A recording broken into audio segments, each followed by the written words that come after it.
This is how you can make a moving picture on your mobile phone. This video you can see right now is a picture. It has now been transformed into a video.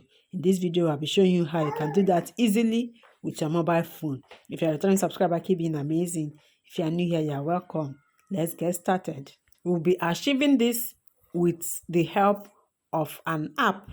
So head to the Play Store now, install this app, open it, give the necessary permissions and all the access for this app to function very well, and we'll start right away. This is the app.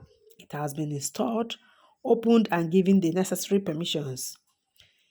You select the picture you want to make a movie, any picture from your phone.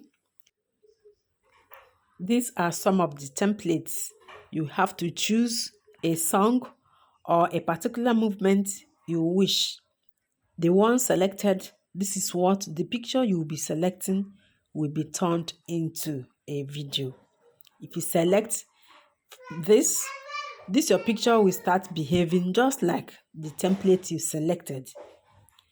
This was a picture before. Now you can see it is now transformed into a video. So you select the meme or the template you want. Select your picture from your gallery. Whatever you selected, this is what the picture will be transformed into. Thanks for watching, guys. Please like, share, and subscribe. I will see you in my next one. Cheers to your success.